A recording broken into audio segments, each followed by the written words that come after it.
जळगावचे उमेदवार करण पाटील आणि रावेरचे उमेदवार श्रीराम पाटील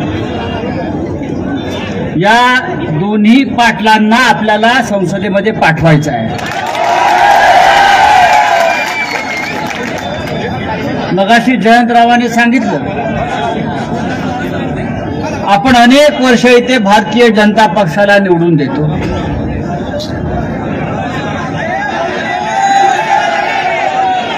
भारतीय जनता पक्षात चोर आणि लफंग्यांचा पक्ष आहे आणि नरेंद्र मोदी हे त्या चोरांचे सरदार आहेत।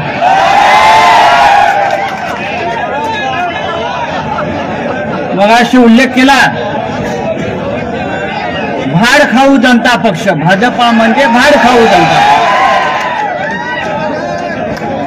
जळगाव आणि रावेर मधल्या अशा भाडखाऊंना गाडण्याची हिंमत इकडल्या जनतेमध्ये आहे। मला खात्री आहे की महाराष्ट्रावर या भाडखाऊंनी जो अन्याय केला, अत्याचार केलाय, त्याचा बदला घेण्याची ही वेळ आता आपल्यावरती आलेली आहे। या तप्त उन्हामध्ये आपण जमलेला आहात, सूर्य आग ओकतोय, घामाघूम झालेला आहात आणि ज्यांनी 250 खोके घेऊन घरात बसलेले आहेत ते आज आपल्या सभेकडे पाहतायत काय होता इकडं। महाराष्ट्रातली सगळ्यात मोठी गद्दारी या जिल्ह्यामध्ये झाली। कोण आहे मी नाव घेत नाही, या पान टपरीवाल्याला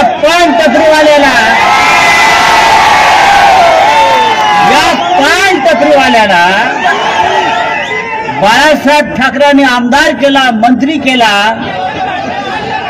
4 जून नंतर त्याला परत पान टपरीवर बसवायची जबाबदारी सगळे। आणि म्हणून जळगाव आणि रावेर या दोन्ही लोकसभा मतदारसंघामध्ये आपल्याला निष्ठावंतांची ताकद काय आहे हे दाखवून देण्याची ही वेळ आहे।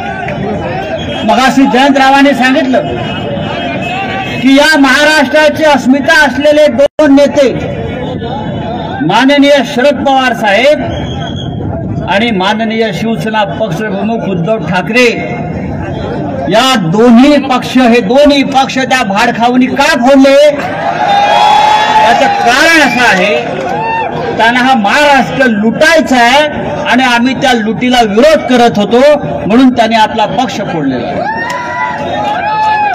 आता नरेंद्र मोदी म्हणतो या वेळेला आम्ही 400 जागा जिंकणार, 400 पार।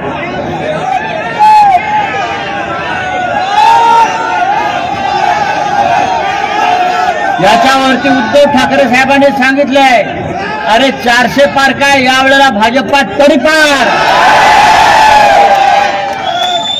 जळगावच्या आणि रावेरच्या जनतेनं ही तडीपारीची नोटीस इकडल्या गद्दारांना दिली पाहिजे, इकडल्या उमेदवारांना दिली पाहिजे।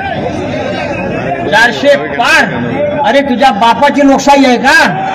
जनता ठरवली।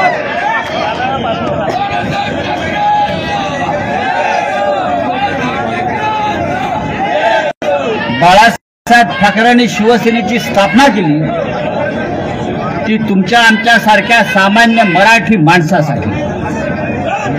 हा महाराष्ट्र टिकला पाहिजे, हा शेतकरी टिकला पाहिजे। मुंबई जी महाराष्ट्राची राजधानी आहे ती आपल्या महाराष्ट्रात राहिली पाहिजे, म्हणून बाळासाहेब ठाकरेंनी शिवसेनेची स्थापना केली। पण या नरेंद्र मोदी आणि अमित शहाला आपली मुंबई गुजरातला पळवायची आहे आणि म्हणून त्यांनी शिवसेना फोडली, हे आपल्याला होऊ द्यायचं नाही। नरेंद्र मोदी निवडणूक हरतोय, लक्षात घ्या। मोदी तो गयो, अब मोदी नहीं आ रहा है। 4 जून नंतर या देशामध्ये इंडिया आघाडीचं सरकार येते आहे आणि मग हे जे खोकेवाले आहेत त्यांच्या खोक्याचा हिशोब शांतपणे करू। आम्हाला जेलमध्ये टाकलं. ज्या जेलमध्ये आम्ही होतो ती जेल आता तुमच्यासाठी असेल. हा महाराष्ट्र तुम्हाला माफ करणार. शेतकरी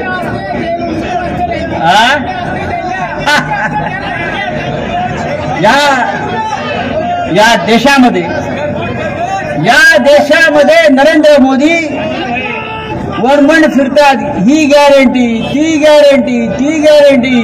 अरे तुझ्या निवडून येण्याची गॅरंटी नाही, तू का आम्हाला गॅरंटी देतो? 4 जून नंतर तुम्ही पंतप्रधान राहील का नाही याची गॅरंटी नाहीये आणि तुम्ही आम्हाला गॅरंटी देताय. गेल्या 10 वर्षामध्ये आपण जी गॅरंटी दिली त्याचं काय झालं ते आधी सांगा. मगाशी वक्त्याने उल्लेख केला 2 कोटी रोजगार प्रत्येक वर्षाला देणार होते. 2 कोटी. मला असं वाटतं आतापर्यंत या देशामध्ये 2 लाख सुद्धा रोजगार ते देऊ शकले नाहीत. उलट महाराष्ट्राचा वाट्याचा रोजगार ते गुजरातला पळून घेऊन गेले. गुजरातमध्ये नोकर भरती बंद आहे. सगळीकडे बेरोजगार असतील, शेतकरी असतील, कष्टकरी असतील, महिला असतील, विद्यार्थी असतील. या राज्यामध्ये या देशामध्ये आज कोणी सुखी नाही आहे आणि अशा निर्घृण सरकारला आपल्याला परत निवडून द्यायचं नाही. हा महाराष्ट्र छत्रपती शिवाजी महाराजांचं नाव सांगतो. या महाराष्ट्रामध्ये बेईमानी आणि गद्दारीला स्थान नाही. मगाशी सूर्याजी पिसाळ, खंडूजी खोपडांचा उल्लेख आव्हाडांनी केला, पण राष्ट्रवादी काँग्रेस पक्षामध्ये 40 खंडूजी खोपडे आणि शिवसेनेमध्ये 40 सूर्याजी पिसाळजी निर्माण झालेले आहेत. त्यांचा कडेलोट आपल्याला करावा लागेल आणि हा महाराष्ट्र आपल्याला पवित्र करावा लागेल.